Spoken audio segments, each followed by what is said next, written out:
מצלמה. רצה? אוקיי, אז שנייה אחת. אוקיי. רגע. אוקיי, good afternoon again. Huh? Okay, good afternoon. We are again with Shoshana Levy. The Bet Alechem Street, number 52, No, Jerusalem. Beit Moses. No, the address is Beit Moses, which is on Bet Alechem Street, 52. בלי ה'. בית לחם. Street, number 52. And today is 28th. the 28th of March. Hello, Shoshana. Hello, hello. This is the second meeting. Last time we finished when you told us the story about the maps and how you brought them back to the Library of the Congress. Of Congress. So let's continue at this point. This is mid-47, but I'd like to stop for a few minutes and tell about my great-grandfather on my mother's side. I'm sorry I forgot it before. His name was Yosef Navon. He lived in, I think he was born in France and then came to Beirut. He married a daughter of Russian immigrants, the Frumkin family. Her brother became the first Chief Justice of Palestine. And the main thing about this great-grandfather of mine, my mother's grandfather, is that he was in very close contact with the Ottoman government.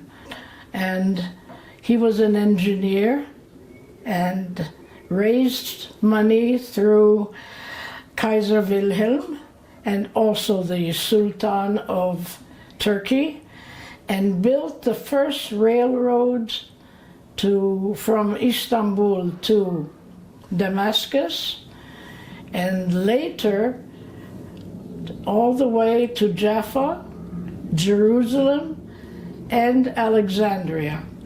Now, if you want to verify this amazing thing, you go to the old station, the railroad station in Jerusalem, which is a lovely center today, an entertainment center.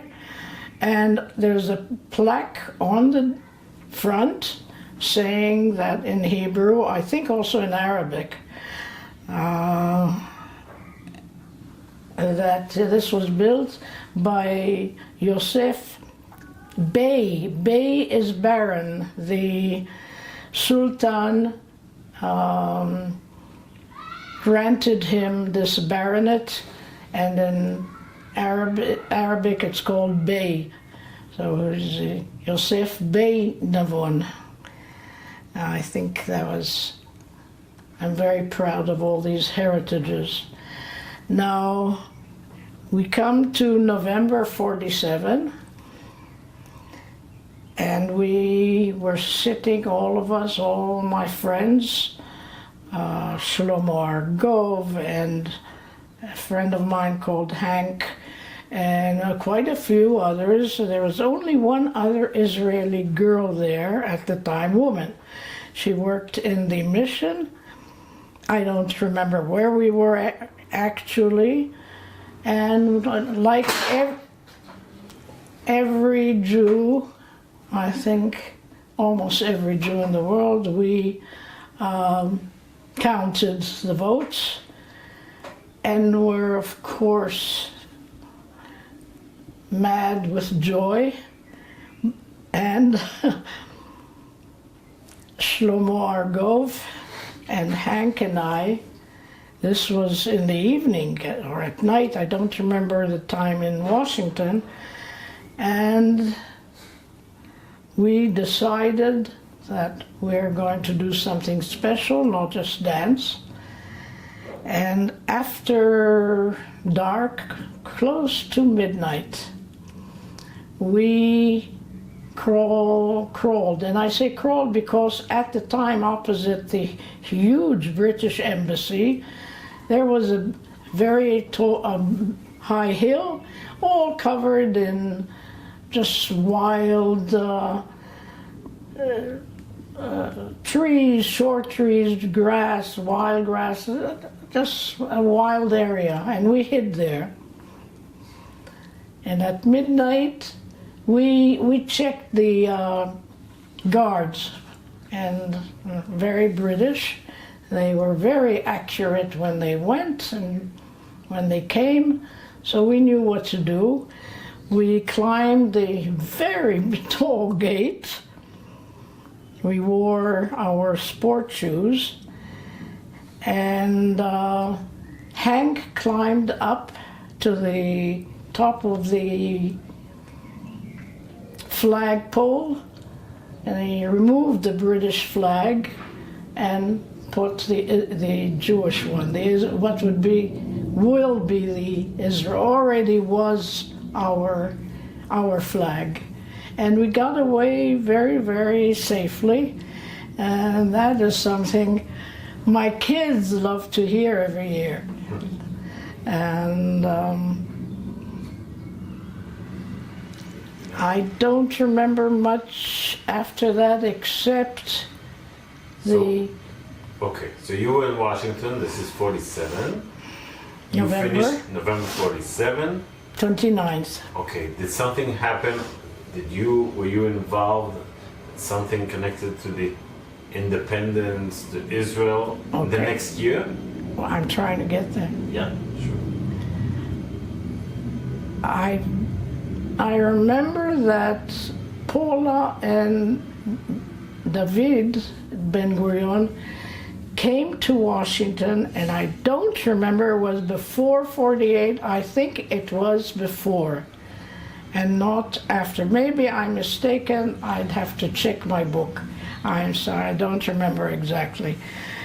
But the main thing was then, I remember the celebration and the mission, and it became the embassy, lovely parties. But the one thing I do remember very clearly was when Paula and Ben-Gurion came, I was assigned to take care of her, which meant she wanted shopping. In Israel, now we can say already Israel, there were stamp books for everything. I even remember that was from before 48. And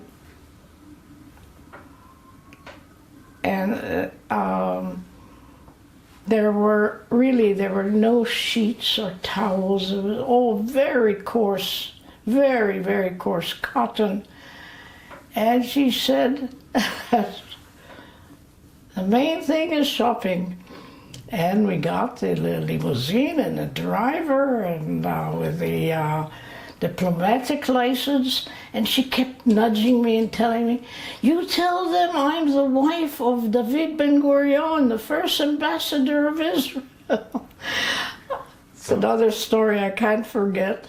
Well, 1 second. Let me ask you, why were you with Paula Ben-Gurion? Why were you appointed to... Look, I told you before that there were not many Israelis there, or Palestinians, Jewish Palestinians, who also knew English. But who asked you to... Oh, the embassy. The embassy. Always the embassy. No one else. This is already an embassy. So I can check easily the first time they came to Washington, D.C. And you were with them a few times? Several times, of course. With them and with other important people? No, just with her. Just with her? Yeah. I met David Ben-Gurion himself, but this was my main task. And how many days every time? Oh, is that important? No, I'm curious. I just took like- off from work and it was several days here, there, and sightseeing and so on. I don't remember. This seemed all very petty to me, very unimportant. And this is 1947? No, of course not. This is 48 already. 48, but Yes. before the declaration of Israel? That's what I said, I don't remember. Has either you look it up when he was there. It's around that time, but I don't remember it was before or after. Okay. Were you excited? How did you feel about it? About what? About The declaration? no, we're still not there. About accompanying. Oh, I told you, this was very, to me it was very funny, and because she was a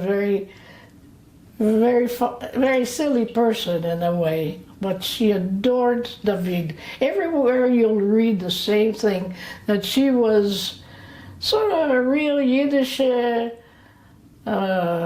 wife, and the center of her world was David. Now,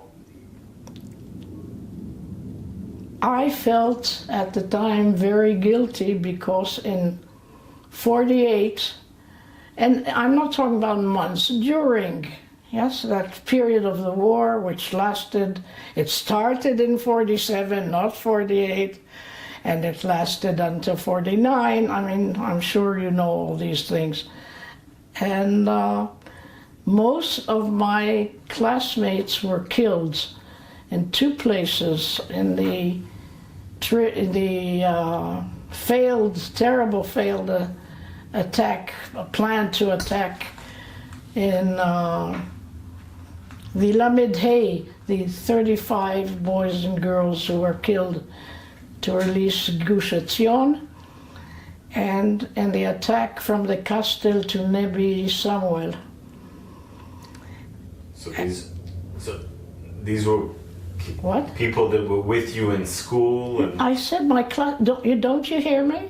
I hear. Oh, my One classmates. One second. I want to. Yes, in Nebi Samuel, my best girlfriend was killed, Tamar Pitovsky. She was the only daughter of the Fruman family, the biscuits, the famous biscuits at the time. And little by little I heard about more friends killed here, there, and it was very difficult for me. However, I was in the middle of my work with the Library of Congress, and also my studies, and I wanted very much to complete my studies. I told you that I skipped the first year, and so in 49 I already got my master's and was studying on economics mostly and international relations, because I was told that that will be very important here. Okay, 1 second. Just one question. Do you remember the day of the Declaration of the Independence? The day itself? Yes. Where were you? No, I don't remember right now. You were in the States. Of course, I did not come back for 5 years, Okay. until 51. Okay. So you don't remember where you were. No. Okay. So let's continue. I must have been either in the embassy or with but I don't remember, no. Do you remember any other job or mission that you had working in front of the embassy? No. No. Okay. That ended. Okay. So please continue. Because don't forget that now it's official, an official Yeah. embassy. It's not the way it was before. Yeah. I visited, I had friends, but And if someone special came from Israel and I wanted to meet, or they wanted to meet me, but otherwise, no. I had uncles who came because one was the head of the WHO, Dr. Betesh, Shimon Betesh, and there was my other uncle, Eliyahu Eliashar, who was right off in the first Knesset, in the first three Knessets, a member of the Sephardi, the International Council of Sephardi Jews, something like that. I don't remember the title exactly. And I will skip over all my personal life. I don't think that's of any import here. It's up to you. But in 51, I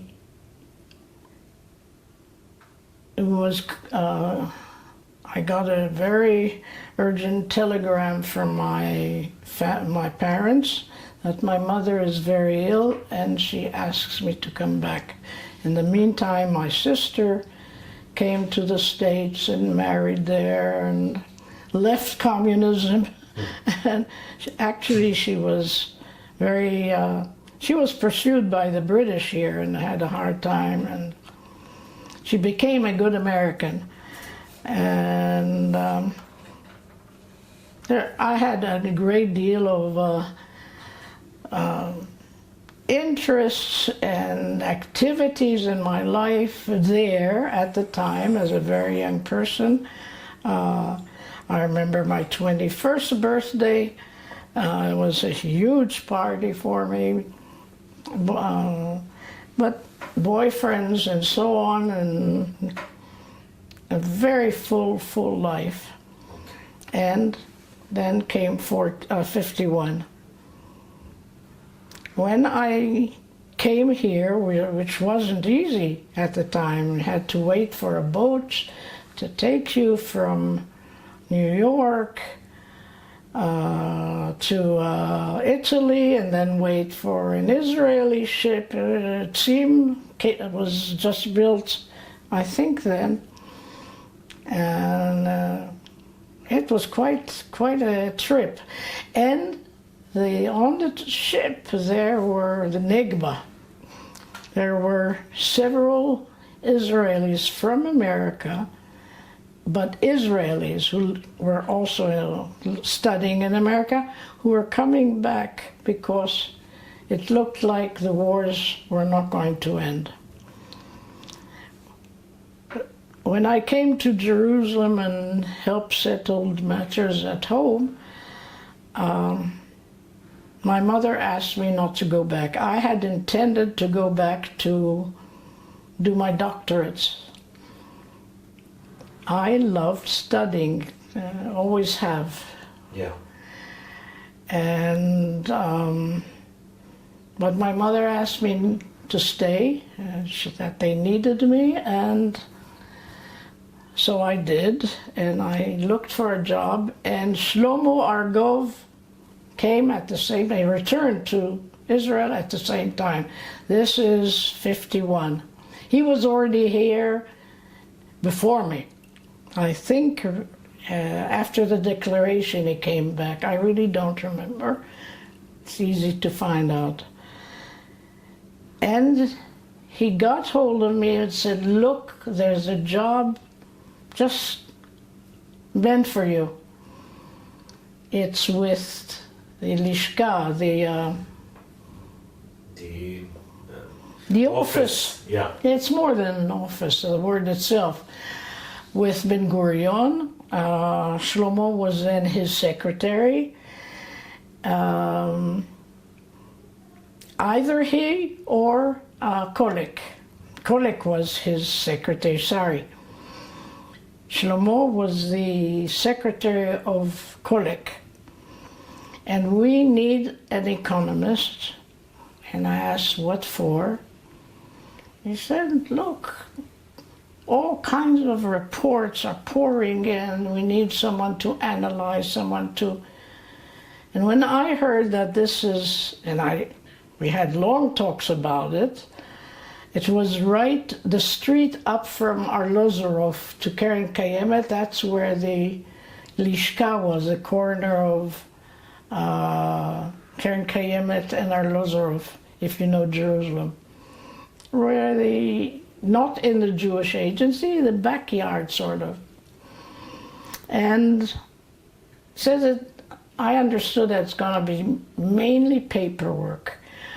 What I realized today that I made it's not a question if I made a mistake or not, but my life would have been totally different had I taken that job. Yeah.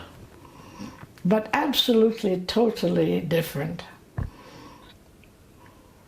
Instead, I felt that I had to give something of myself in memory of all my friends who died. So I went to the Jewish agency, and they practically grabbed me because of my drawing, in my painting drawing. They needed a country, or what will we call it, planner for the Negev. There wasn't, the Eshkol region was just being thought of, and on the spot they hired me, the technical department of the Jewish agency, and they taught me a very quick lesson of planning. It's not town planning, it's village planning. It's according to the topography maps, and you had a big a table with a glass top with lighting, so you could draw, and then it would be traced on the map. And there's still one place that bears my name. I was Shoshana Bernstein in 52, and of course we'll get there. And they asked me at the end of 51, or beginning of 52, to go and open the technical department of the Jewish agency in Beersheba, which was empty, really quite empty at the time after it was occupied. And I was very glad to do it because I felt this was chalutziyut. This is what I came back for. I'm not talking about the personal matters. I felt that maybe this way I'll be doing something something creative. And that's what I was told it would be. Now, you can't imagine what Beersheba was like then. It was desolate. There were no Jews there, except officials. And you entered, it's a totally different entrance. It was the one and only entrance, and a road that on the right side you had the British cemetery from the First War and the Second World War. There are quite a few Australians and New Zealanders, like up on the Mount Scopus. And it rolled up to the mosque. That was the only thing you saw wherever you were in Beersheba. And you turned right, and there was the old city, the Arab city, and a few people Jews started coming in to build Beersheba. The Jewish agency's location was right at the end of the entrance to what was called then Beersheba. On the left side, all sand. We ordered Swedish huts, which were all It was a famous expression, and when you said Swedish huts, everybody knew what they were. These were wooden huts with something like a shower at one end, a toilet at the other, and I think it was 2 or 3 little rooms in between with 2 steps going up, small windows, and that's where we lived, the staff. I was the only girl, and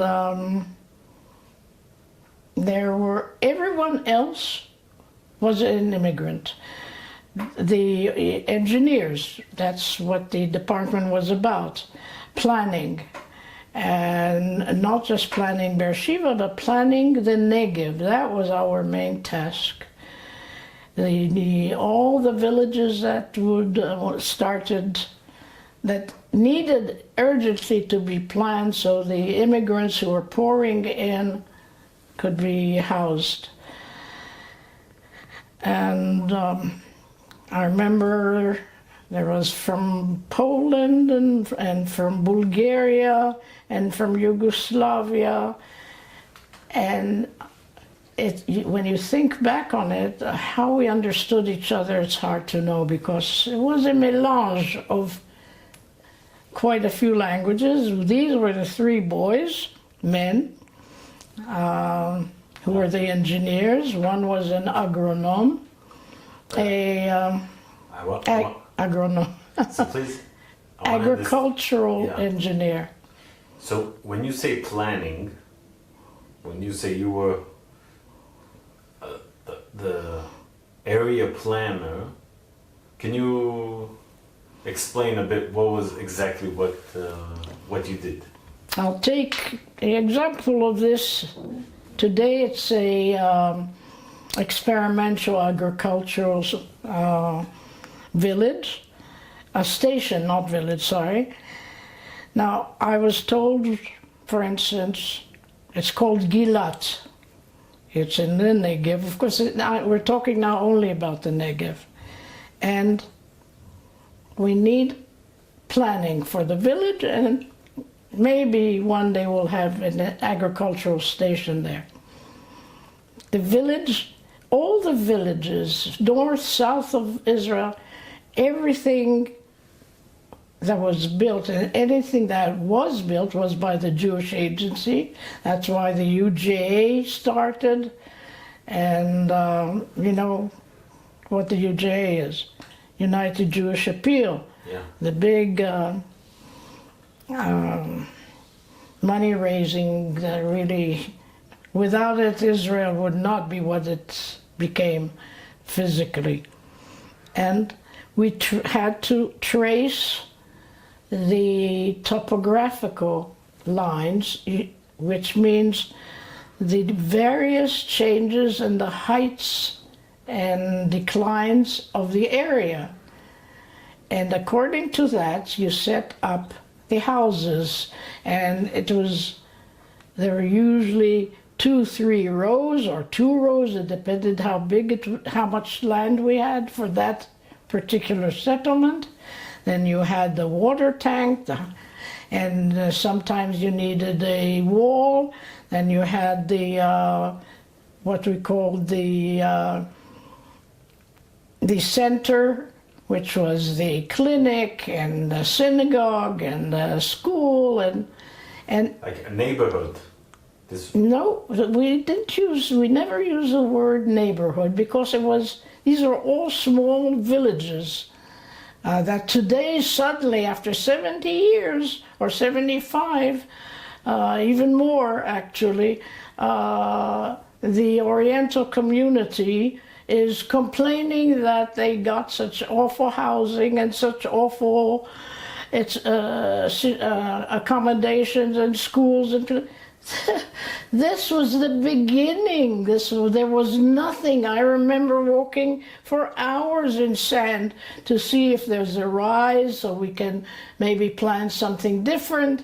And so it's so easy today to go back, and I'm interjecting this. If you want, you can omit it, but it just eats me up because it's so unfair. I know that they came and with nothing, but we worked so hard, and we were all young people. I happened to be really very young among these groups of they were already graduate people and so on. And so I want to understand. You took the topographical area. What? You took the topographical area of Beersheba, yeah, what's today Beersheba, and you basically planned the houses, how to build. yeah, where but to not build. Beersheba. I'm talking about villages, agricultural Can villages. you give names of villages? What are they called today? What are the which villages? we had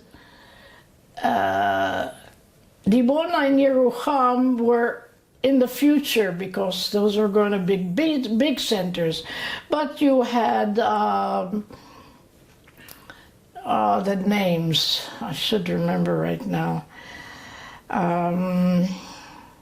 I'd have to think about it, but it's a pity right now. I can come back to it. So it wasn't about Beersheba. You just you worked in Beersheba. No, yes, we worked in Beersheba. But you worked about other the whole area. For instance, Omer. What's called today mainly, you would say, Ayarot Pituach. Exactly. These were the developments, settlements. Exactly. Netivot. Netivot wasn't there. No. Ofakim was already one of them. This is really more the north of the Negev. And down to the center, that was it. The other parts are still very dangerous.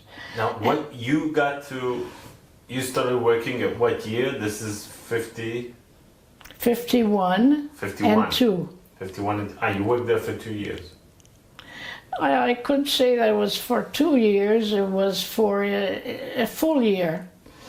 And this is basically a bit before, right? It's a bit before the big aliyah from Northern Africa. Oh, yes, but that's what we were preparing for. Any North Iraqi were already here. Yes. They came before. Yes. And most of the Iraqis were cultured, educated people. They did not go into agriculture as much as those we were expecting, and that's why we were developing the Negev. It was only thanks to Ben Gurion that we had the Negev. Otherwise, if it were according to the UN, we never would have gotten it. And anyhow, and then was Nehora, and I'll come back to it because of future developments. Yeah.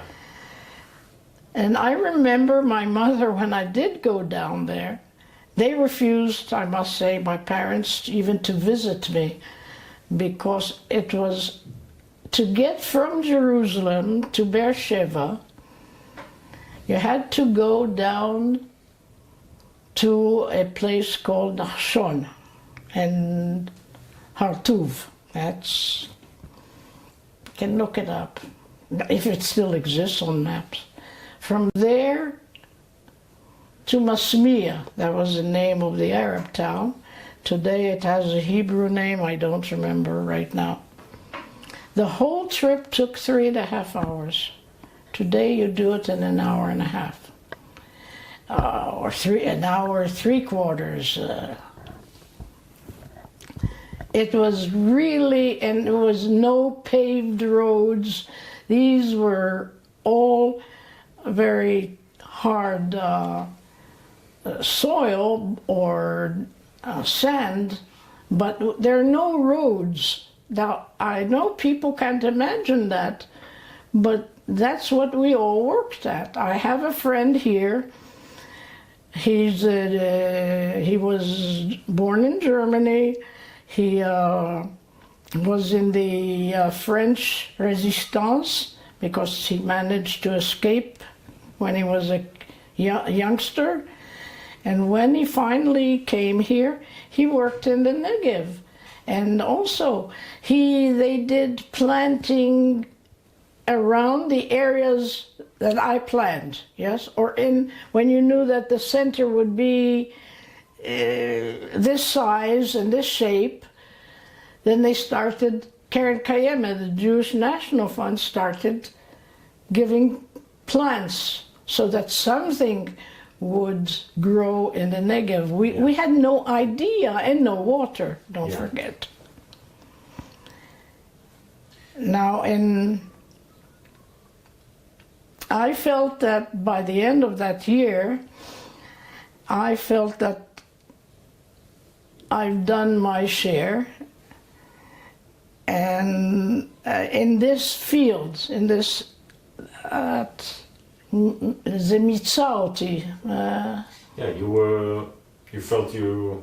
What's the word? Anyhow. Yeah, you did. You want to change. I wanted to change. I wanted something more because the technical department was working. I brought 2 youngsters who were new. Oh, everybody was an immigrant, yes, except me, and who worked as a secretary, and we added an office, and I wanted something more. And immediately I was told that they want me at the head office in Jerusalem to work with Joseph Tal, who was the very well-known finance minister of the Jewish agency so to call him. I don't know what else to call him. Yeah. One of the main important people in the country. Yes, definitely. Powerful man. Who told you to go there? I mean, you moved. Who did you talk to? I asked my boss. They didn't come down. They came down just to see if we're working well. If it's what we need. If we needed, we needed papers. We needed just to see. And I'd go back for weekends, mostly, not always. So I could be in Jerusalem and see for all the materials we needed for the offices. And okay. I was told, go and talk to him. He needs someone like you. Okay, so I did. And he wanted someone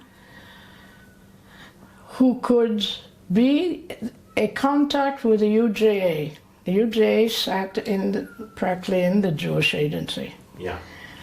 Now, what for?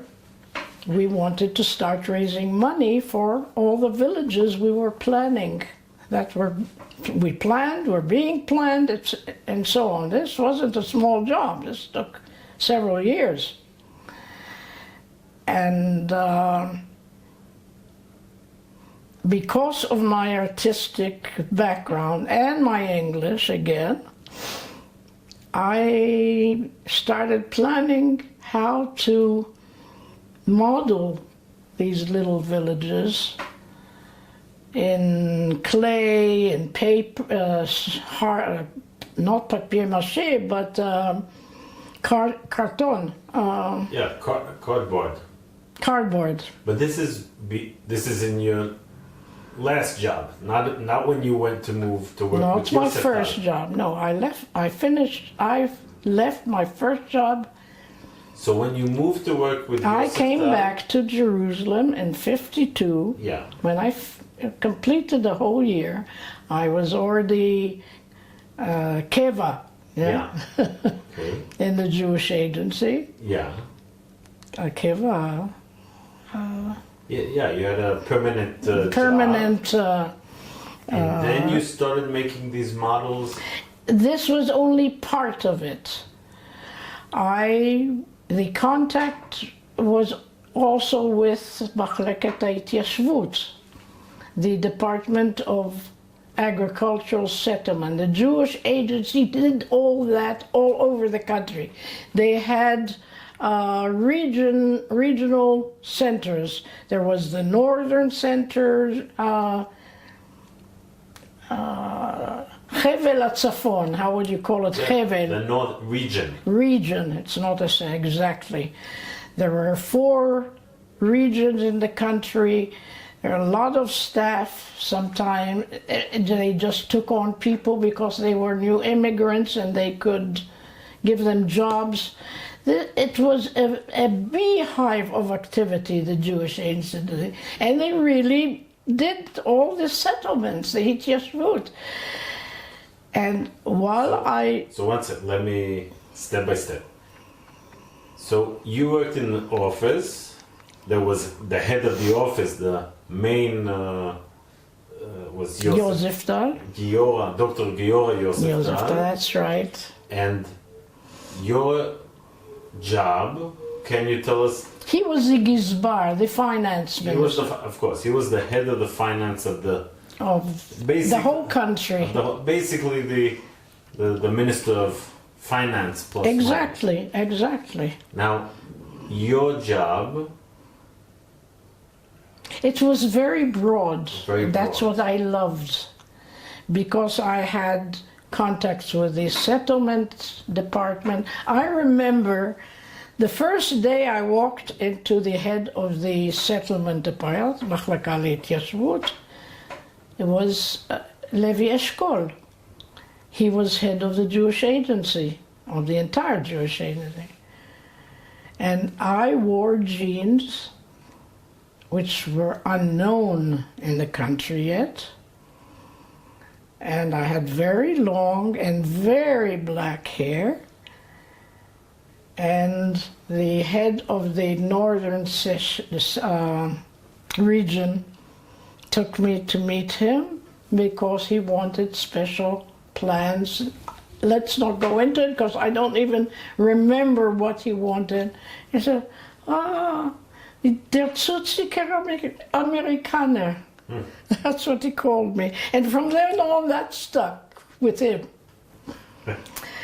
And I met people from the UJA, and it was a very, really, if you pinpoint me, it'll be very difficult for me. How many years did you work? Oh, no, nothing has to do with years right now.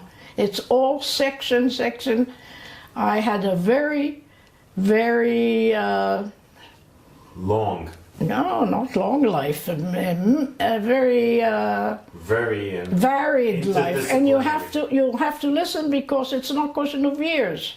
Okay. There's so many changes all along, and that's how I grew. I mean, I grew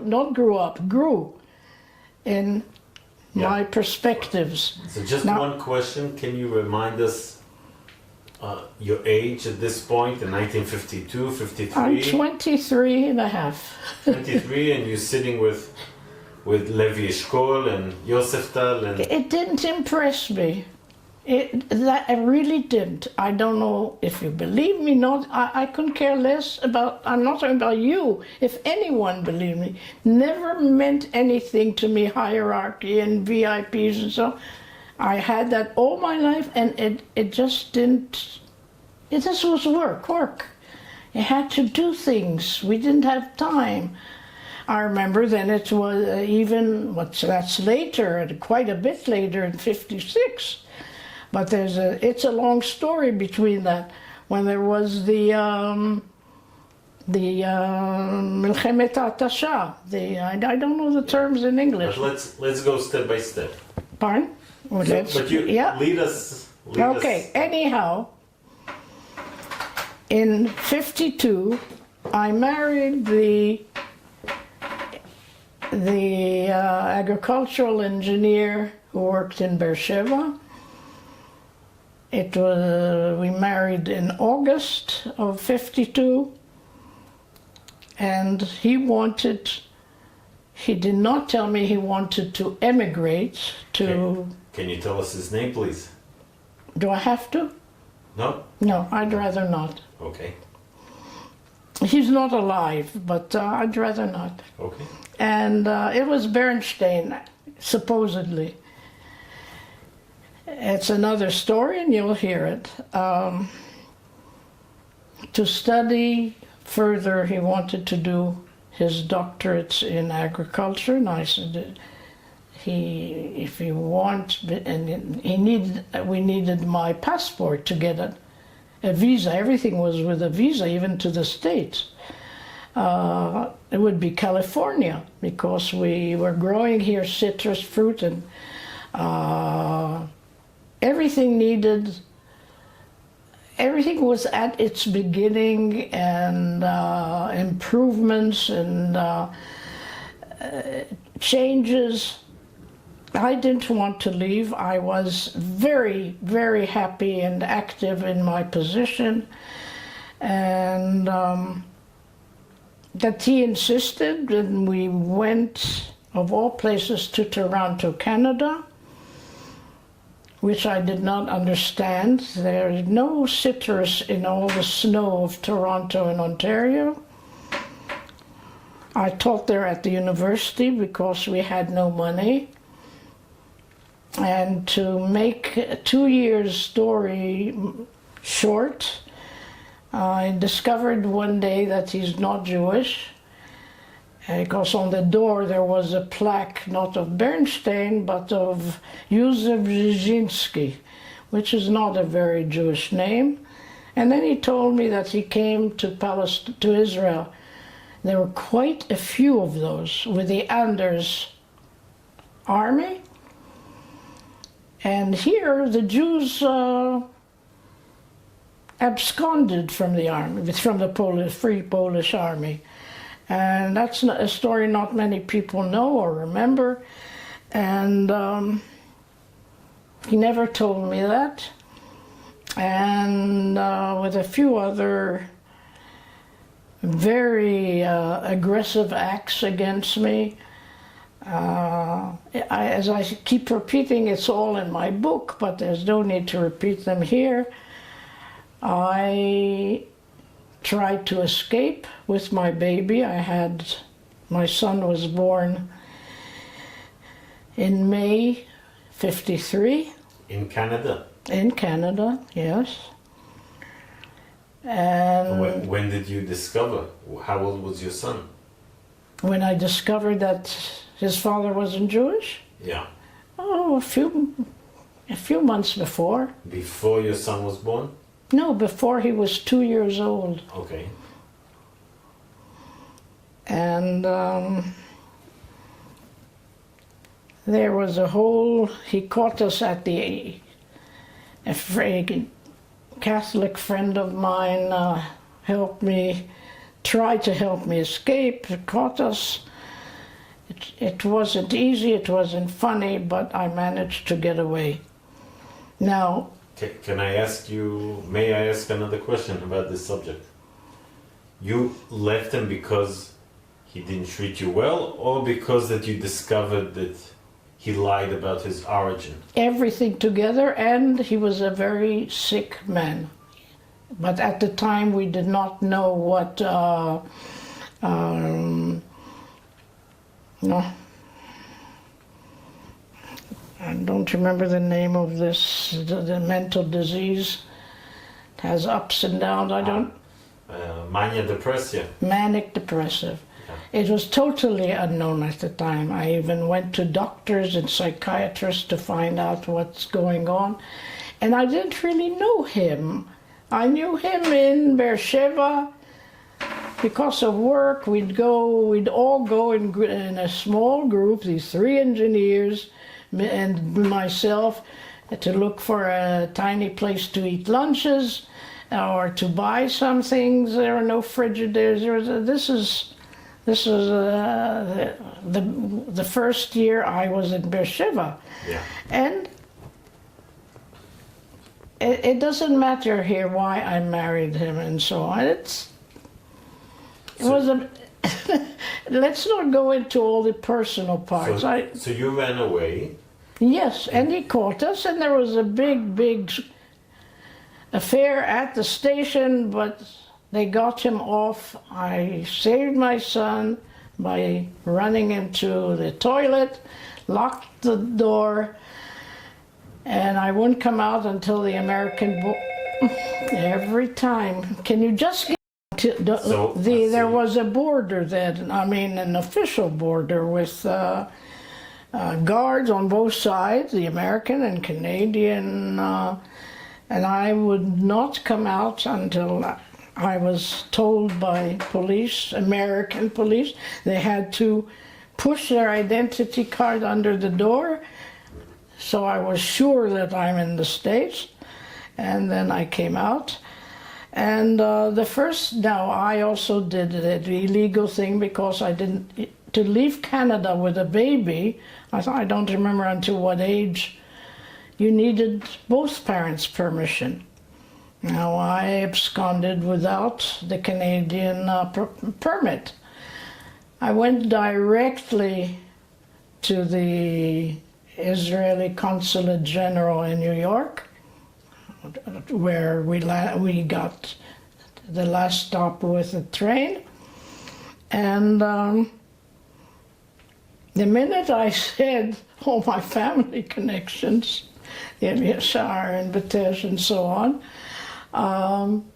they gave me, it was really also not very legal, but lovely, special permit for Ilan Bernstein as an Israeli. He was only Canadian and American because of me.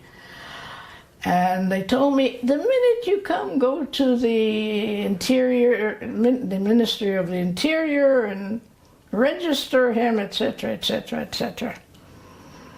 And which of course I did. They even lent me the money to get on the boats, one bed.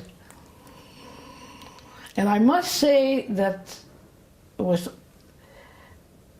there were many, I had to wait about a week for the ship.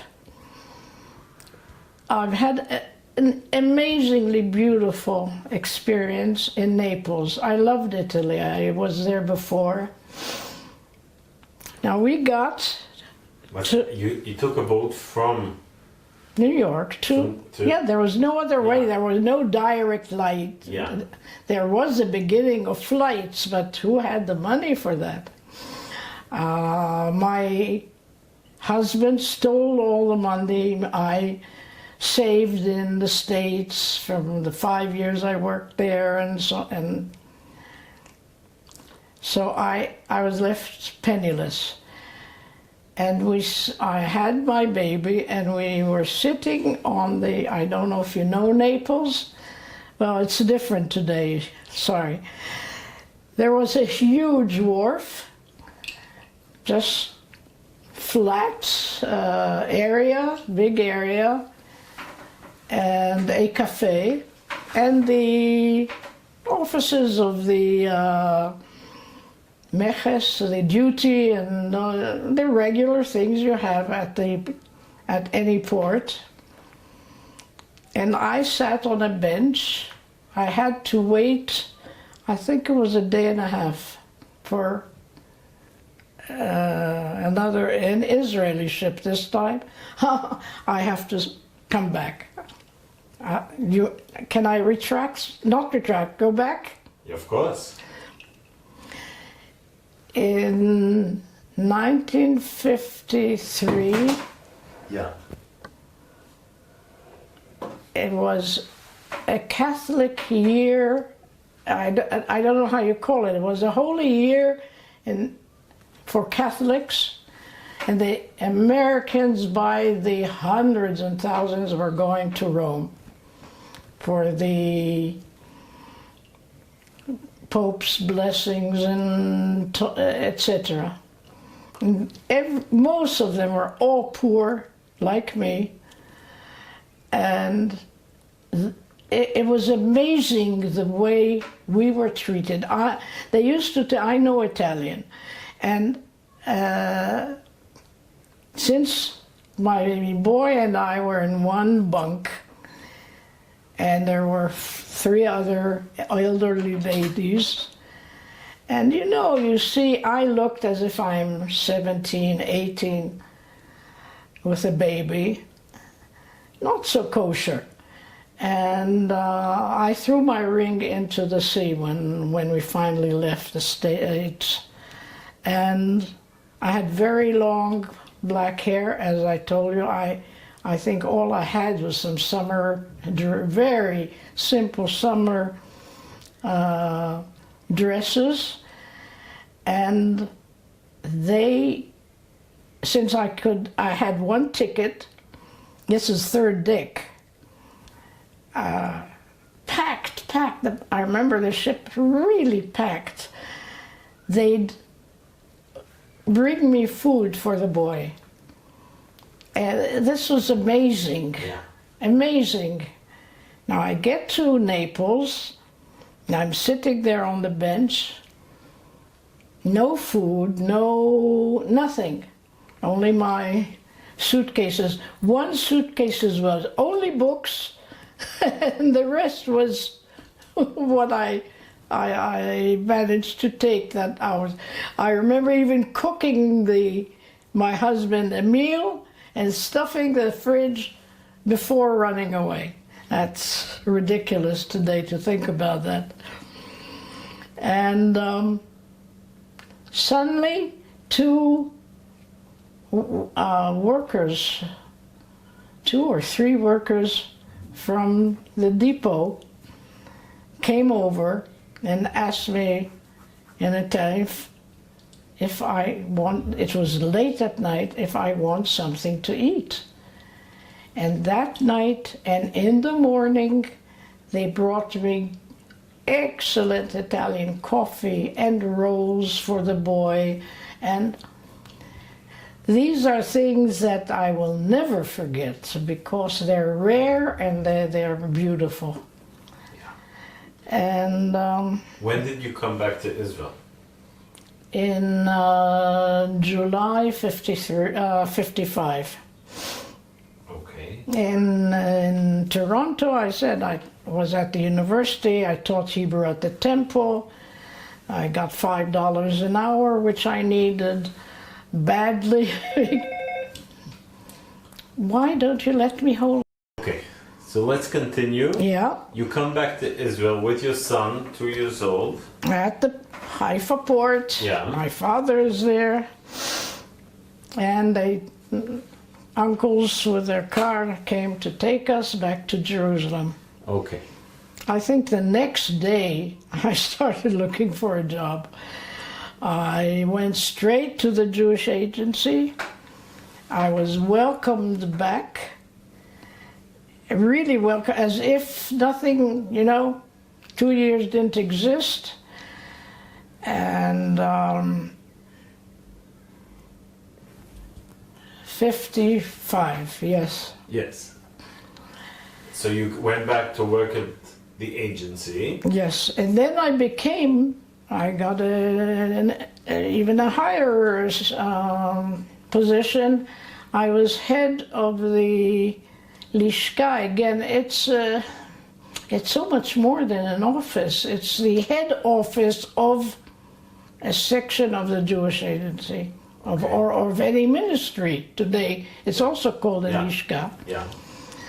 Of a new section they built for Yehudei Atfutzot veHagola. Yes. I think his name was Shenkar or something like that. And I was asked to organize this division. It was really a division before the person in charge came there to work officially.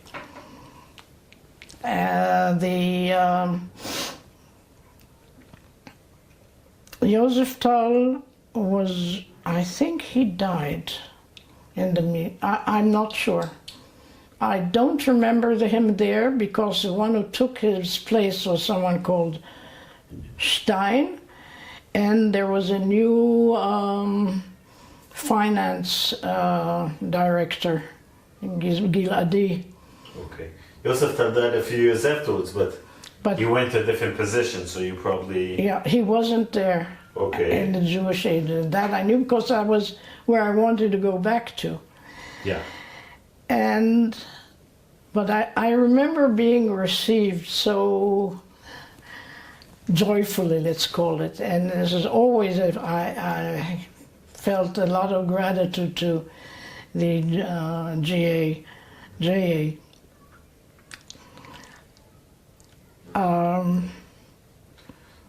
So you work as the head of this department? This new division, which was included contact with the states, the jury there, the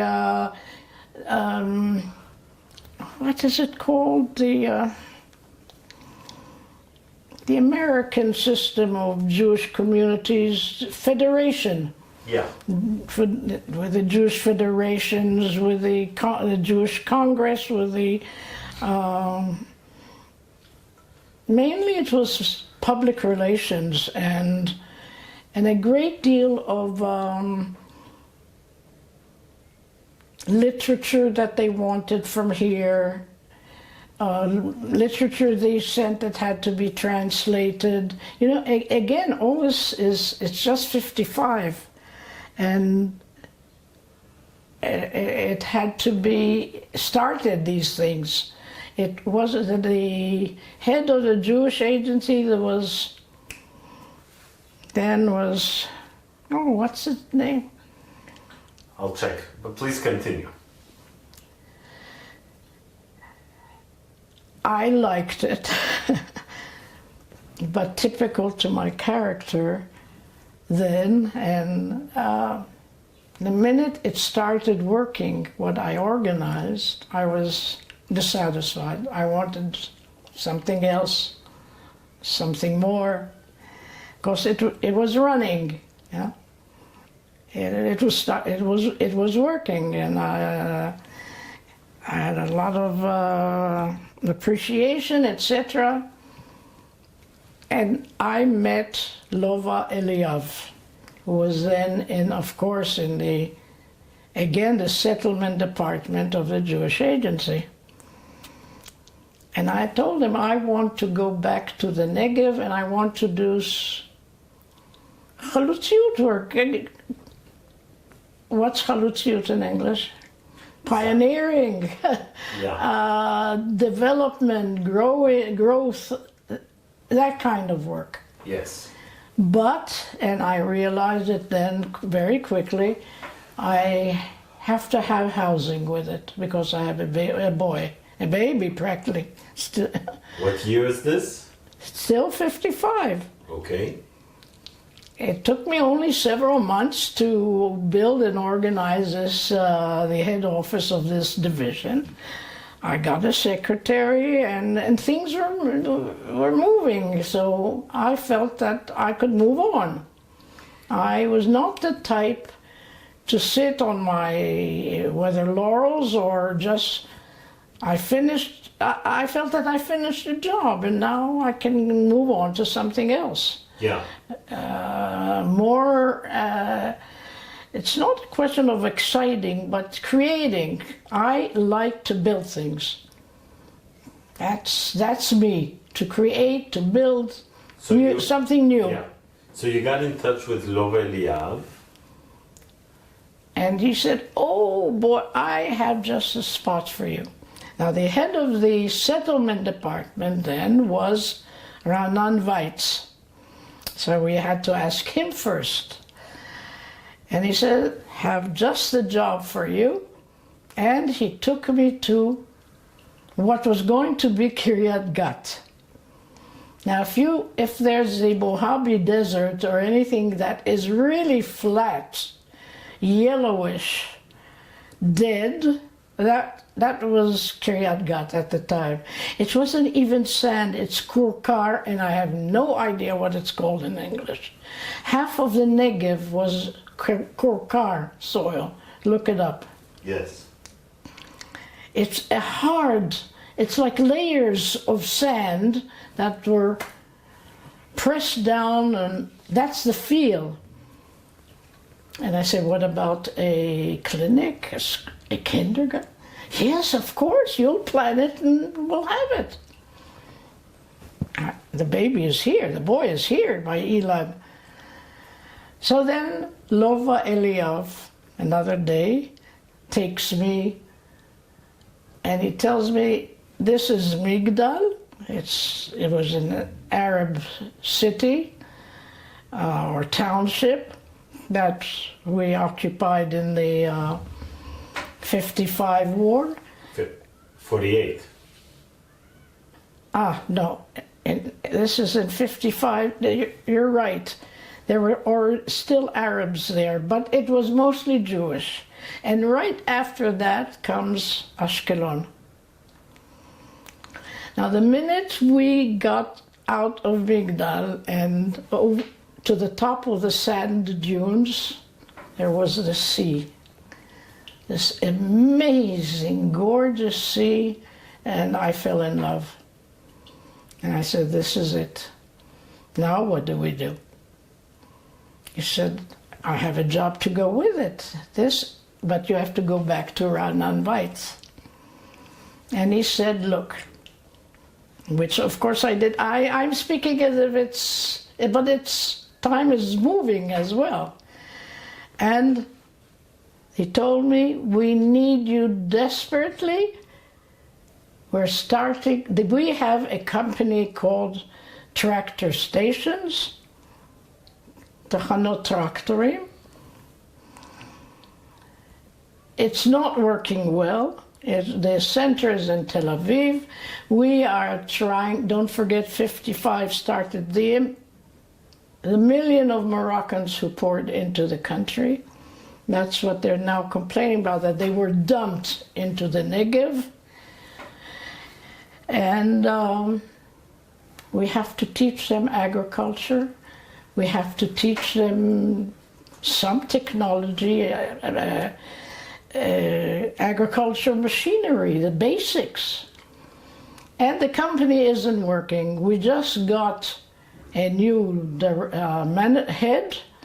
He's the head of the northern region, Shoshana Levy. And we would like you to join him in Jaffa. I was on the border of Jaffa as his administrative director. Well, we have to meet and see if we like each other. I wasn't crazy about him. He was German, ex-German, of course. But it was 55 and already 56. And he was wearing, the British, he was a major in the British Army. That's nothing to joke about. It's something very unusual. Because he spent quite a few years, including Hachshara, between Hamburg, where he was born, and he was saved from the war by a Christian nanny who smuggled him out to England. So what was the job with him? What were you supposed to do? He was head of the northern region of the Jewish Agency. Okay. So, but Lova Eliav was in the south. So you... Okay, I'll get there. Okay. So let's... But this Gershon Levy moved with his wife and children to the center, not Tivon, that's where they lived. He didn't move anywhere. Okay. And Lova Eliav has nothing to do right now. It got me a bit, anyhow. So you meet him in Jaffa? No, I meet him here in one of the famous cafes up here on Rehov Keren HaKayemet. Yes. And he's wearing this brown, what's it called? What the British officers used to wear, this leather strap for the weapon. Exactly, and he was older than I am, or I was, and we talked what he sees as my duties and what I understand will be my duties. And I started the job, traveling to Jaffa. I stayed over, I had friends there, etc. I'm not mentioning all my love affairs, so I had where to stay if I didn't go back to Jerusalem every night. And we were on Eilat Street in Jaffa. That's really the main street.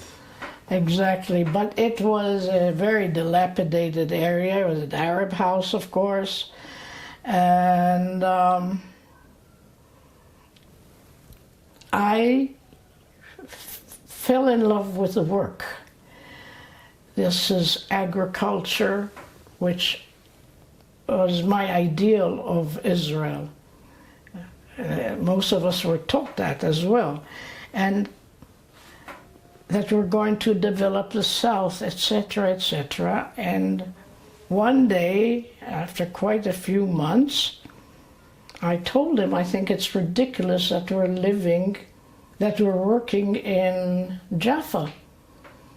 We should be in the heart of the place, which would be at the least Ashkelon, which was growing, and growing fast.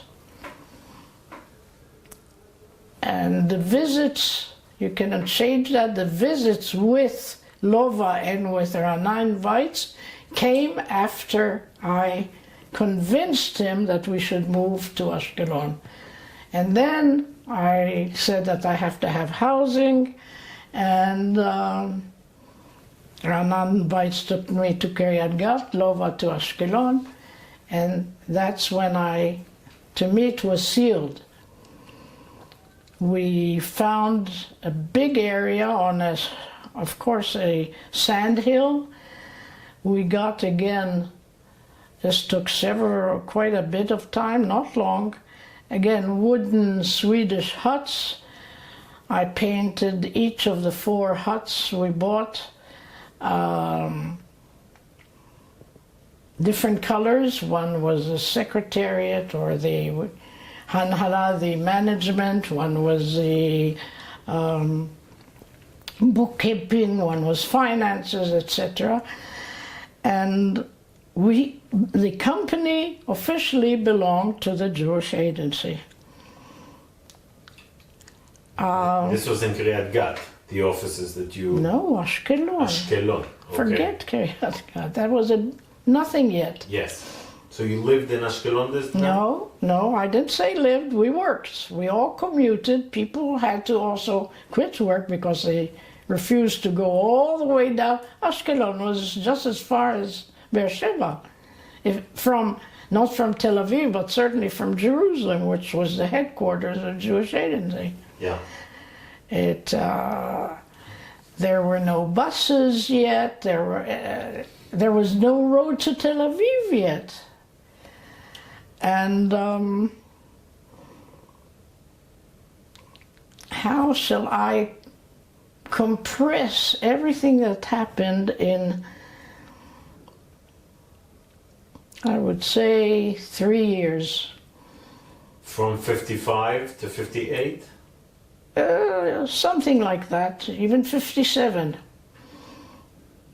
Because I'll give you the highlights.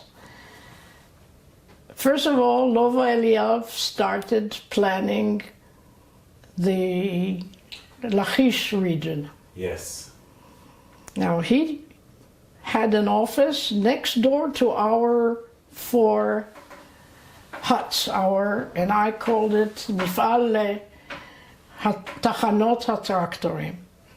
I added the Mifal, and I worked to get us to be independent of the Jewish Agency, because I saw the need for us in the entire area, and I got it done. We became a chevra, not the Jewish Agency. We didn't get funding, that's also true, but I'll explain in a minute. So I also worked with him on planning the Chevel, the Lachish area, With Lova region. Eliav. With Lova, which is next door, but it's the same. Pardon? You were more in the agricultural field, and he was about housing the people and planning. Planning before housing. yes. You know how we built the houses then? We called it totach, a cannon. Yes. It was filled with cement. They had the metal מסגרת. Construction? Yeah. Oh no, what construction? On flat land if possible, or where there's stones and slaim were removed. Yeah, the rocks. The rocks. You had the frame. Yes. Metal frame, if you're lucky. Sometimes it was only strong wooden. I can't say these things in English. They're all in Hebrew in my mind. Okay. Amudim. Pillars. Oh no, these are nice words. Simple, basic. Pillars is something lovely. Amudim. Yeah. Anyhow. 1 second. And then this cannon would splash cement. Yes. All around again and again, even in Beersheba. I lived for some time when they started building these so-called houses. They were usually 2 rooms and a tiny kitchen and a toilet. Okay. 1 second. So let's see. We are continuing. Yes. You can continue, please. I must say, to continue? Yes. And when I think back, don't forget I'm only 27 and going on 28 with a child. I did not get a divorce. He refused for 7 years. It's a story in itself, the way I got it. Again, thanks to my family and contacts with embassies abroad. But I was commuting to Jerusalem again because we had no housing, and there was a pension. Pension is, I'm sure everyone knows what a pension is. Anyhow, one little one, and it costs money, so many people refuse to move and quit the job. Not many, we were very few. I can count them on one hand at a time. We had a cadre of Gershon and myself, and I hired a local girl. And don't forget, everyone is an immigrant. As my secretary, and there were a lovely elderly man who was, how do you say gizbar? The accountant, the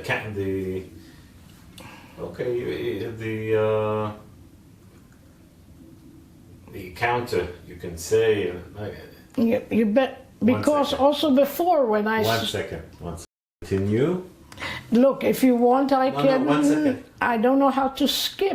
Okay. Now, in order to have people come and join us, there weren't many people in Ashkelon. There were no neighborhoods. There was Afridar, and it was called Afridar because it was people Jews from South Africa, and Dar in Hebrew means residence. They're the ones who started Ashkelon, the Jewish Ashkelon. And there was one big area that was all of Ashkelon at the time, that was Afridar. Now, if we would not build homes, and we couldn't afford it, So the Jewish agency built us 2 rows of homes. 1 second. So let me understand. What was the name of this company? I told you, החברה לתחנות הטרקטורים, the company of tractor stations. Okay. And it was a state company. No, independent company. Who owned the company? We did, Who's we? the workers. So it was like a cooperative? Oh, not really. It was I think one of a kind. The money, where did the money come from? At the beginning, it was still the Jewish agency because they needed us there. And it wasn't a budget, but as needs arose, I contacted the Jewish agency or came to Jerusalem, or when I was here and gave them a report of what we need. But they released us from their ownership. It was some kind of a non-profitable organization. Exactly. Now, okay, and your job was basically you got the money it was a very wide scope of jobs. I did everything. I was the assistant manager, I was the executive manager, I was the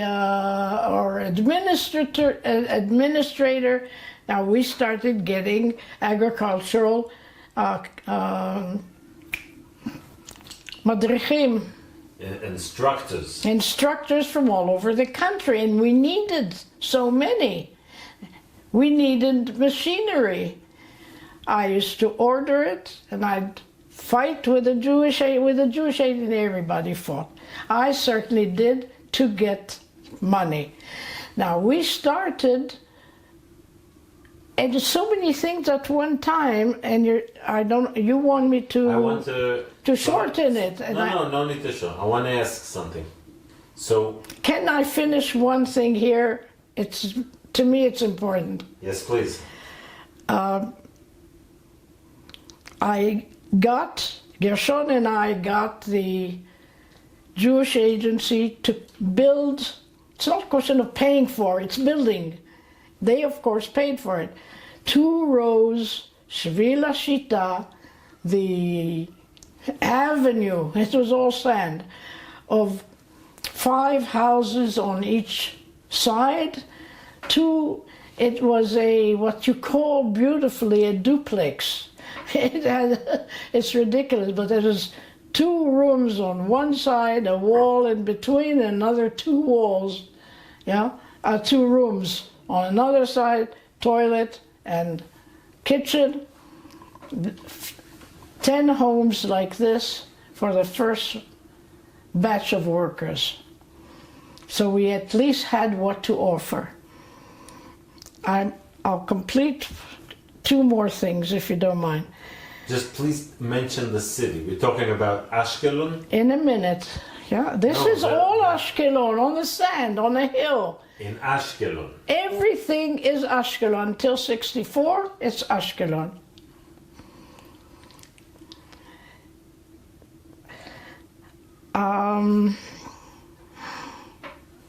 Now, how do we hand out these apartments or homes, as we call them? And they were homes. Some people came from Europe without anything, and suddenly they have a future. We had lots. Yes, lottery. Like a lottery in a hat. You won't believe it. One of the hats with pieces of paper. I wrote the numbers. There were 10 apartments. I picked out, and I was lucky. I won the first one on the first row. All the rest weren't even built yet. And there was a hullabaloo. How can a young woman with a child, She's not even married. No one knew. I didn't talk about myself. They knew nothing about me, only my background.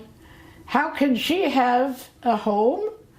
And we, with one or two or three, these were not Oriental people. These were all Israeli people who, some immigrants, I remember especially from Hungary then, they already had 2 children. Why should she have such a lovely place, 2 rooms? And we, 4 people, are in the same kind of a home.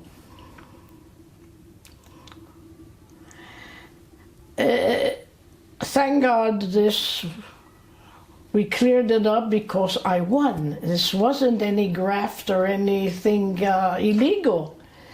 And I remember Lova Eliav talking to the few people who were already working and those who won the other houses, that there is decency and they have to face it. Yeah. Now. And then you moved to live there.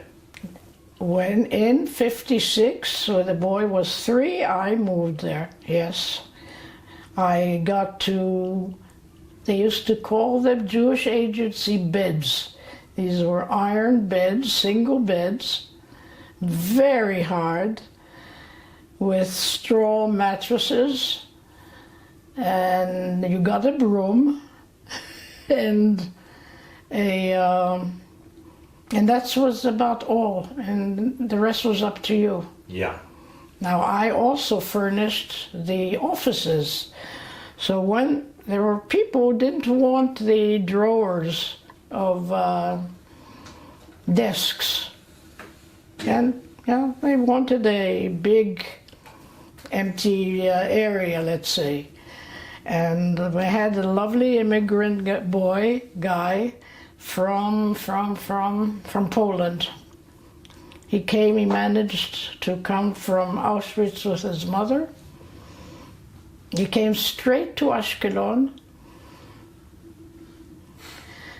If I describe all the different kind of people, I think we really saved a second time because they had housing and a job. I'd love to tell you, but it's up to you. I want to hear about the projects. The what? Tell me about the projects in Ashkelon that your company built. All right. Please.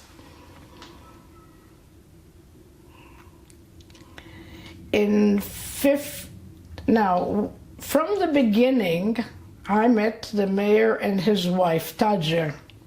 He called it Tager, I think. Shulamit. Lovely grown-up people who were ex-Jerusalemites, and my mother and she knew each other very well. That's how I met them.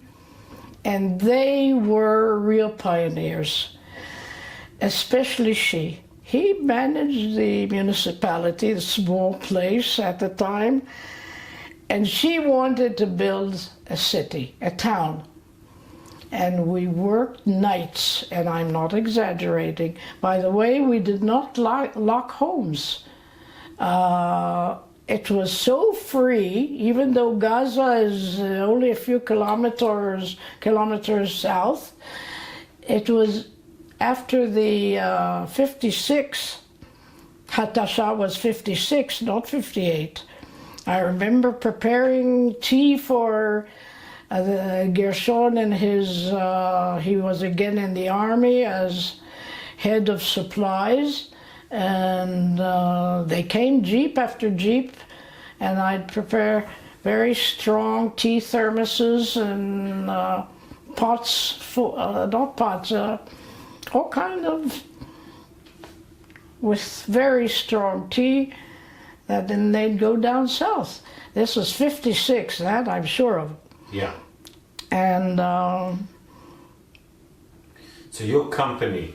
You want to come back to the company, I want to understand, please, where they took part in building Ashkelon. What was your The company had nothing, did not build Ashkelon. the city grew around it in a way. It helped build the settlements, teaching them how to use a hoe and I can't say the names in English. Okay. I don't know them. Okay, A so mekalter, and we built a huge, we called it then machsan, it's not storage only, in Castina. I don't know the Hebrew term of that city, it's next to Masmir, Yeah. with חלקי חילוף and תיקונים. I bought, and I say I because I'd get the needs from Gershon and his People, department. the agricultural teachers, or what did you call them? Yeah, instructors. Instructors. They don't have this. They need D8s and they need D6s and I'd order them, usually from England. Now and this is all larochav. Yes. This is not a year after year. This is day after day, hour after hour. We worked. I don't think people have any idea what work is like because, as I said, we did not lock doors. I would go to the office at night and work. Yes. I would cook and wash. Don't forget, this is an era. There are no washing machines, and I didn't have a fridge. We'd get blocks of ice. I didn't even have a tanur. Oven. An oven. We had ptiliot at the time, and I could cook beautiful stuff for the boy and me on ptiliot. You learn how. And you washed between 1 and 2 at night, and I managed to read. I don't know, when I think about it, when I had time for everything. I just really don't understand it even. And time for boyfriends and for dancing and for... And let me ask you how it was at this time. It was not accustomed to be a single mother. No. And there wasn't a term. There wasn't a term for it. Now I'm coming to that. When I remember when I got we used to get tlushim. Yes, like a note for. No. A certificate for buying food. No, it's not certificates of when you got your monthly payment. It was handwritten on a slip, yes, a narrow, long slip, that you paid your dues here and your dues here and your dues here. At the end, there was a stamp for Kupat Cholim that you also, of course, that you paid for. Yeah.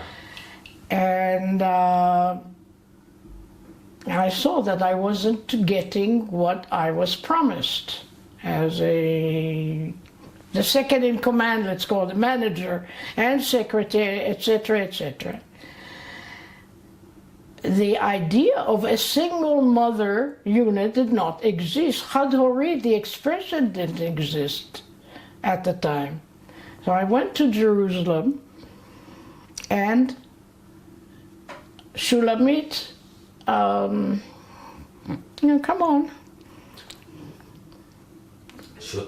The founder of the political party. Aloni? Aloni, of course. Yes. What about her? She was already in the Knesset, if I'm not mistaken.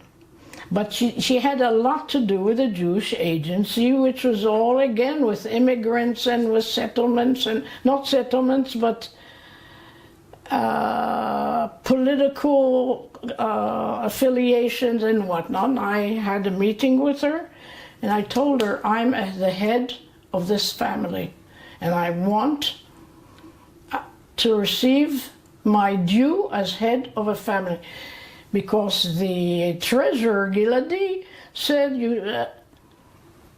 impossible. You're a woman with a child, there's no man in the family who's earning. I said, no, I am. And I saw that this would be a battle, and that's when I turned to her and I explained to her. We became very friendly. I opened the Misrad, not the merits, not the political side. I never cared for the political side of things, but the Zchuyot HaEzrach, the civil rights, yeah. She started in Israel, yes. And I started it in Migdal. One room, and I publicized it. How did we publicize it? Big cardboard notices. If you have a problem with the government or with any other institution, come. I'd volunteer in some afternoons. And anyhow, I told her can she handle this legally? She says, oh boy. I remember her with all her jewelry and her wild curls, and she said she's going to do it because this is a ekroni, principle. But it's a basic pyramid. At this time, if I'm not mistaken, she worked at Kol Israel as I don't remember. Yeah. I remember seeing her in the Jewish agency. That's where we met each time. Okay. And she succeeded in I didn't go to court. She did on my behalf, and we won. So I was the first one to have the official stamp of head of a family, even if you're a woman. Now also... And they gave you more... And more income, of course. Yes. So, I want to just emphasize this. Until your case went to court, until then, a man was considered by the state as the head of the family. Yeah, never a woman. And automatically he got more money. It's still like that today in many places. I know, but that it's not. It's like informal. Here it was formal. If you're a man, you're the head of the family. You get more, and a woman. Oh God, what was and I here, proud? Your case was the first case. I was so proud. Now there are 2, 3 other things that are simultaneous. So I don't know if you want me what to cut out. Okay, tell them in now, general. for instance, yes. 3 things. There was no kindergarten, there was no peuton, pre-kindergarten, baby, whatever, I don't know what you call it. Okay. Now my son was 3 and 4, and finally Vitzo, Yes. started building a kindergarten in this in the center of everything is always sand dunes everywhere, but in Afridar, down all the way in the southern part. And I take my boy with a sandwich and toys. Very few, we couldn't afford them. I started telling you something about the drawers, and it's a pity you stopped me there, because it was very important in my life. I'll come back to it maybe. And seat him in the sand at 6 o'clock in the morning, because I opened the whole company area. And we had a gate, and it had to be open, and I started work very early. I always explained to him why he's sitting there until the kindergarten teacher came at 7:30. And it not affected, it made him a very strong child. But what did he do from 6 to 7:30? He played in the sand. And where were you? I was in the office. So he was outside your office? No, in the kindergarten they were building. He sat there all alone for an hour. Yeah. How old was he? 3.5. And nobody was there. He was there alone, waiting. And at 7:30, Yes, playing. Sometimes he slept. He told me. I remember at the age of 4, suddenly the kindergarten teacher came and said that why didn't I bring Eytan to the kindergarten? She was there already at 7:30 or 8. Says, what do you mean? He's sitting there waiting for you. I have to tell the story. And, well, we go down. He's nowhere in the area. He's not at home. And Afridar is muzeket. It was a young town. It wasn't a town even yet. We had the very famous tower with the clock on top, not a very tall tower, and the bus station and the taxi station. There were some shops already being built, and there's no Eytan. And there's no police. There was one policeman. So I go, the people in the office, everybody divided into groups, small groups, 2, 3, and we're searching, went down to the sea. This was very near the sea where we were, to look for him. And then after a few hours, and I mean hours, I was going crazy. They come back, and here's my boy with another boy from the kindergarten. They went to Lodagim. The Ashkelon shore has a lot of small crabs. Very tight, lovely little one. So they went to the shore. Yeah. How long was the walk? How far is it from? From then, there was nothing between them and the sea but sand. It was about half an hour walk. So they walked an But half an they hour. walked for another hour or two. They had, they didn't have pails. They had, Yeah, okay. no. Let me ask you something. From kufsot ochel. A box, yeah, the food box. Connected to this, you said you worked long hours and long days. Your son, so you tell us you put him at 6 in the morning, at 7:30 the kindergarten started. When did it end? It ended around 12, if I remember. Okay. I had a Yemenite girl who used to come with that's how they dressed at the time.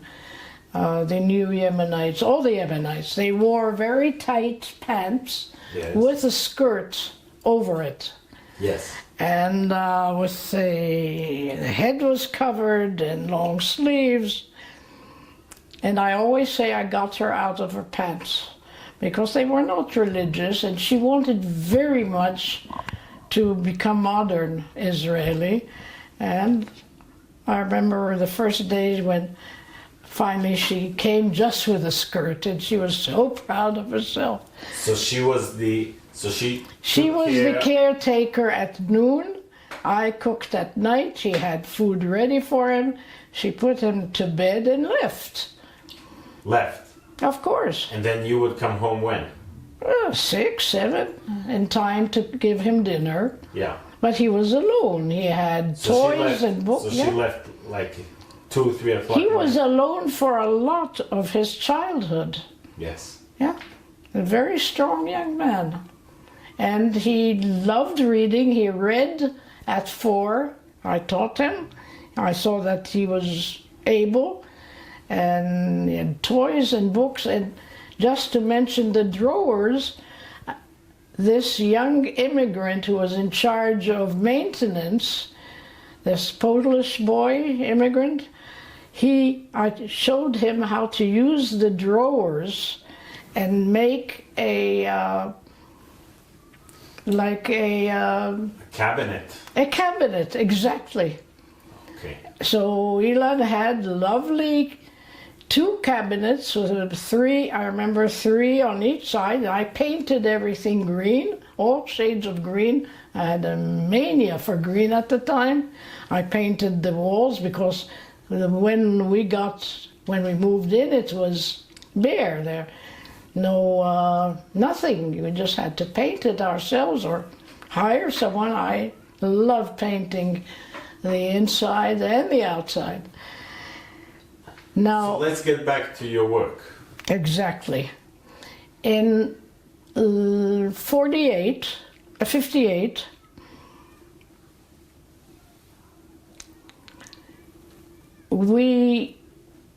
Gershon and his men wanted a big area south of Ashkelon, next to the Gaza Strip, and we already had quite a few. We had Yad Mordechai, we had, all along we had mostly kibbutzim, not just villages. And they wanted to experiment with planting cotton because cotton doesn't need rain as much as it, and there was already the Movil Artzi, the main water line, or Movila, how would you say it, I don't know, from the Kinneret down to the Negev, and on the way it was not clean water, but it was perfect for agriculture. Yes. There was no desalination, right? That was in the future. But it was good enough for several kinds of agricultural plantings. Yes. And you may not believe it, again, I don't. I went to Jerusalem and I got the treasurer and the head of the Jewish agency and Ranan Weitz, and I told them I want to buy, it was then about no, I'd have to look it up.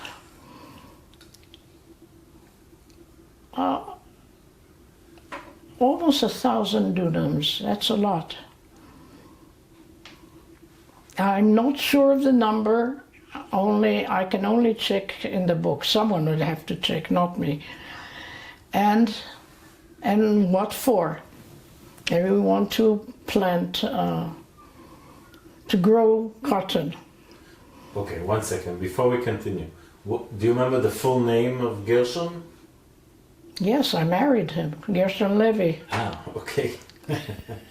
Okay, so Gershon Levy, and he was like the main instructor or the main... he was the manager, the chief manager of the... instructors of the agricultural... Of the tractor station company. Okay. Now, you as the treasurer... I'm not the treasurer. No, but basically you were... I was the administrator. Okay, so, and he came up with the subject of cotton. And I thought that the best thing would be if I go to Jerusalem and buy the land. But buy the land from the Jewish state. Agency. No, Okay, the state not yet. Okay, the Jewish agency. It was the state before the state. Okay, Yeah? okay. The main thing was still the Jewish Agency. No, but I want you to explain the bureaucracy, because basically, you're like a kind of a non-profitable organization under the Jewish agency, no? No. I told you we became an independent, we had profits once the people who settled in these villages we planned started paying us for agricultural work we did for them. They could not till the land. They could plant around. They had to learn on this. You don't learn it in a week or a month.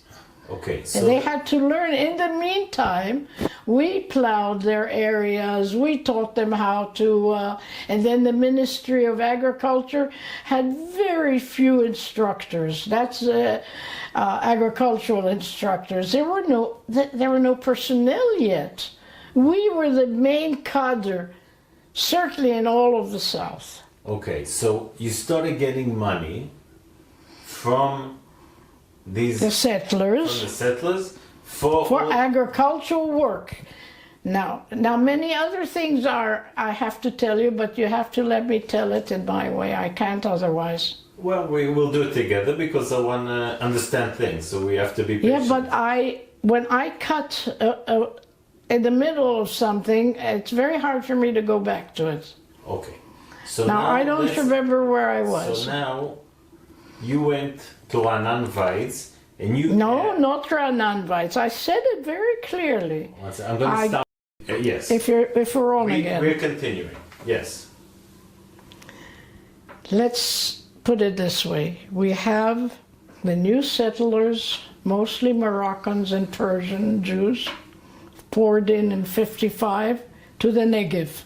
There was also in the north, of course, but I'm part of the Negev, yeah? All this is simultaneous.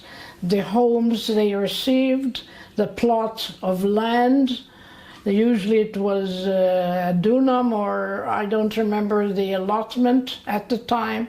Around the house it was half a dunam, so they could also learn how to grow vegetables and fruit trees near the house. Then they had fields, usually not their own, some bought land. The kibbutzim from the north did not have enough land. All the Galil has never had enough land. They poured into the Negev to develop it agriculturally, but this was kibbutz land that they owned. They bought it from the government or the Jewish agency. I don't want to get into it because I don't know the whole the way it was settled, but they came in. Now they gave us the technical work, the machine, to work with machines. We were the ones. They could not bring tools and so on. So the work was turned over to us. So we had all kinds of segments, all kinds of divisions of work. Okay. There was... So we understand. Now, I want to continue. You started saying about the cotton and you wanted to buy 1,000 dunams. I'm quite sure it was about 1,000.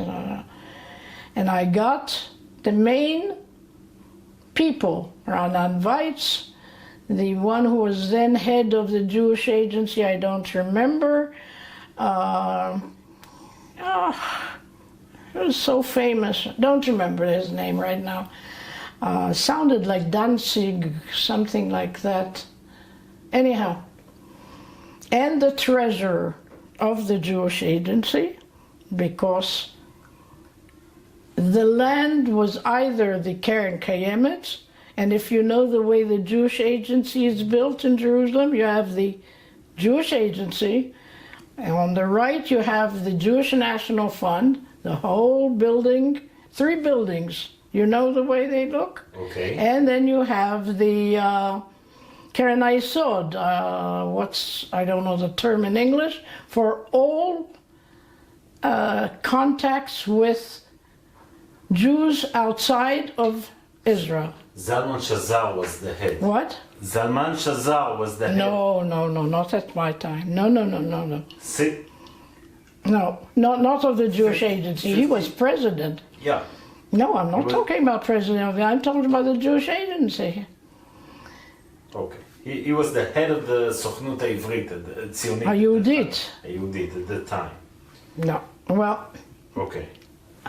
I remember only the Ranan Weitz. The head of the Jewish agency was someone else the way I remember, I must be wrong. Okay. And I told them that that's what we want, and we will buy it from the Jewish National Fund via the Jewish agency. We will pay for it. And this went on some time, not a long time. how much we'd have to pay. I'm telling you the story. A bit here. Look a bit. Pardon? Yes, exactly. Okay. Because finally I paid 10 grosh, 10 grosh ledunam. Can you said, take it, don't pay for it. I said, no, and I wanted official Jose, that rechisha, that we bought 1,000 dunam, 10, it's not shkalim, it's groshim. Yeah. And we called it the Bsor. Now today everyone knows where the Bsor, Hevel Absor. Everybody knows it's northwestern Negev. No one knew. There were even Bedouin camps, and I hired Bedouin, and I was threatened that my son and I would be killed if I keep on hiring Bedouins to work in agriculture. But they knew the soil. They knew what would grow and what wouldn't. They knew the weather. None of us knew anything then.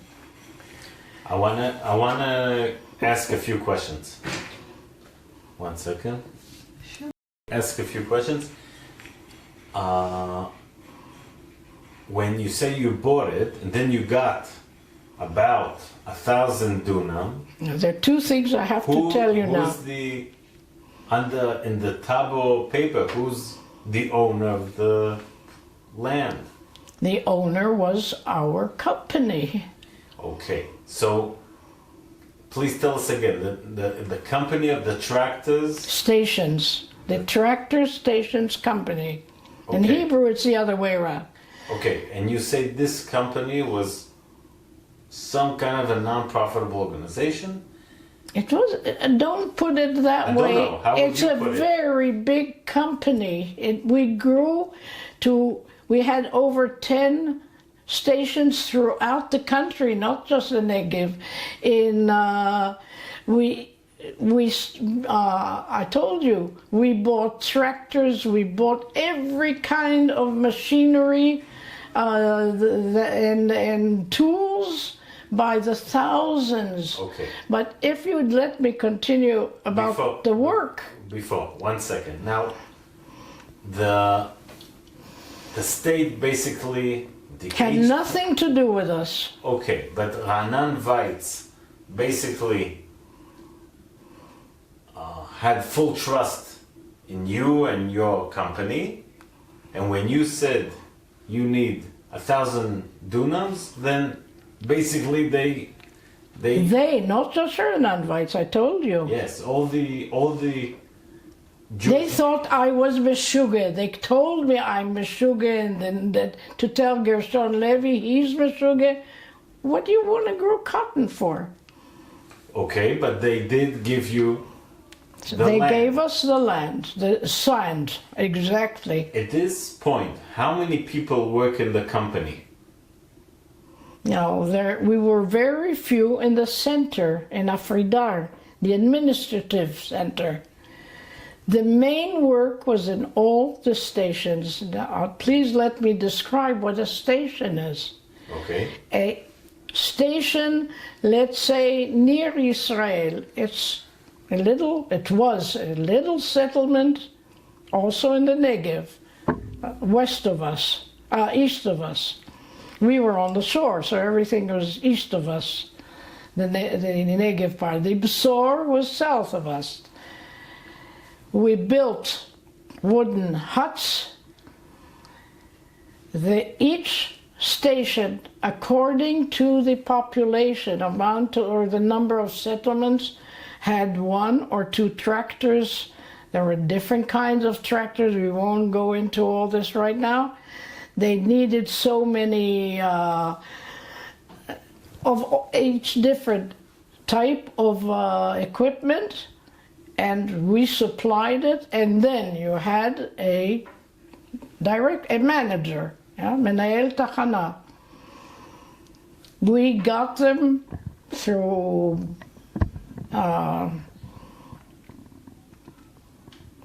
publicizing in the newspapers, or through the Ministry of Agriculture, or through the Jewish agents. And you know, when people looked for work, they looked in different places. It's not like today.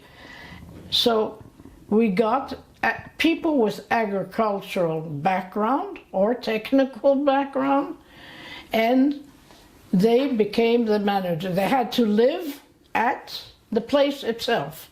So these are also people who, if they would lived in Haifa, let's say, and they wanted a job, and we had an opening exactly in the Negev, in one part of the Negev, so they'd have to move. And actually we paid very well comparative to the time. Better than the Ministry of Agriculture, that I remember. So we had... Just lean a bit backwards. You're moving forward and backwards. Just if you can lean a bit backwards on the chair. Oh. Thank you. This isn't good? Yeah, this is perfect. This is perfect. I didn't understand. I thought you were talking about... I'm all in my past. Yeah. I'm sorry. No. I get carried away, I suppose. Okay, so... To make a long story short, the cotton grew something incredible. The first year, that's already 58 and 59, now we needed combines to cut the cotton. It was really beautiful. I remember I organized a celebration of the katsir, of the... cotton. The cotton. It wasn't just picking. It was also other wheat in neighboring areas. And I had a party, and I had the packages of. It was something unbelievable. But now we needed combines. And you'll see it, I have it in the Ma'ariv. Korbanim Yordim Daroma. I say I because I did all the work. I'm not talking about the typist or the... I planned, I organized. I was... Gershon and his boys sat behind me in one room. This was my room. Then there was a technical office and the secretary. We converted the kitchen to the secretaries who did the typing, and there were other things. But you're pressed for time, I have a feeling. No, we're going to have another meeting, so it's okay. But I understand... Wait a minute, let me finish. And this was an Israeli celebration. We ruined roads from Haifa all the way down because there was no other way. We didn't have platforms yet. The combine at the time, I bought, I think it was 20 combines. Where did they come from? England. And they got to the port of Haifa? To the port at Haifa, and I was there to release to the paperwork, etc., etc. Okay. Gershon was never involved. I had an abundance of energy. So let me understand. Okay, let me just understand something. For example, you buy now 20 combines. The money... From our own earnings. Okay. By now we have earnings. Yes, but your earnings are from all the money that the settlers pay you for our work. Exactly, for our agricultural work. For the fact that you give them instruction, and for the fact that you basically... Do you see here a big black hole? I do. Okay. And I'll tell you what it is. We had to decide how to charge them. How do you charge for the 2 hours work with a tractor number 8, the big ones? how do you charge for sewing? How do you charge for combined work? By the way, because of this success with the cotton for several good years, afterwards politics, and they stopped all of it, including the company. Kiryat Gat grew because they built the first cotton gin in the country. So there were also people started pouring in and building Kiryat Gat. And, you know, it was one thing involved with the other. And that was the beauty of all of it. And at the time I didn't see beauty, it just was work. But the combine, there was a problem also, not only how much to charge, but how do you differentiate between all the machinery? There are so many types, different kinds of tractors and different kinds of cultivators. So, if I understand correctly, basically the company owned many heavy machines, and the settlers would rent it for a day or two a week, or... They wouldn't rent it, they would rent us with the worker. They wouldn't use the machines? No, we did.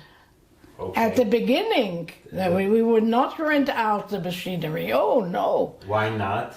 Because they had no knowledge. I started the very first tractor class with new Moroccans who didn't speak, boys who didn't speak a word of Hebrew. No. I drove a tractor. But after a year or two, didn't they know how themselves?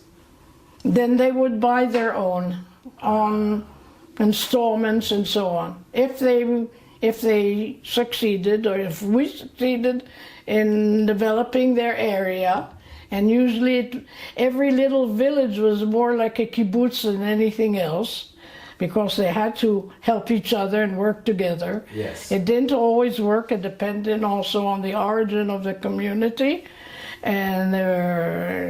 but we owned and we worked the land ourselves. We had workers. So just one thing.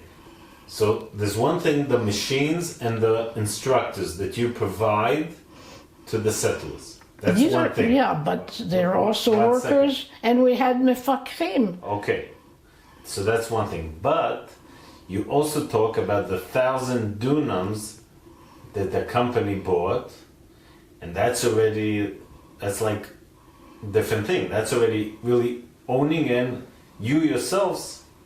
Yeah, but that was just a lovely thing that we did. We didn't buy any more land. Okay. That was just the cotton, for the cotton, and that was it. Okay. But I'd like to end here that I saw the need, because either machinery was stolen, even tractors, or disappeared, or were broken. They had to be cataloged, they had to be, they had to have names, not just a tractor. Each station had to have its own, not just list, but לתת להם, לקרוא לכל סוג את שמו, לתת לו אות, לתת לו מספר. Yes. And I use, after you translate that, to signal each machine, each tractor with a number. All different kinds. I used my knowledge from the Library of Congress of cataloging, and I invented a system which is used till today. I was told by several people in the field that combines got Aleph, and this, let's say the tractors, the big ones, got Bet, Gimel, and so on. Now after that you have to give it a number, and then you know where every type and number is. in which station, and I'd go to the stations throughout the country, and we hired 3 or 4 mefakrim, supervisors. Agricultural supervisors, lovely, lovely men. Most of them were kibbutznikim, and they would go and check, according to the lists I made, where everything is, to make sure that each station had everything that we gave it originally. Yes, I'm already talking about originally. So let me, we are talking, when did you buy the cotton field? That was... I'm already way beyond that. Okay, so what year are we now? Now we're in 58. 58? Still in 58, yes. Okay, and please continue. Now, I also saw a need for me to study more agriculture and how to evaluate, because we needed it for our accounting, how to evaluate a work hour of a certain type of machinery. Yes.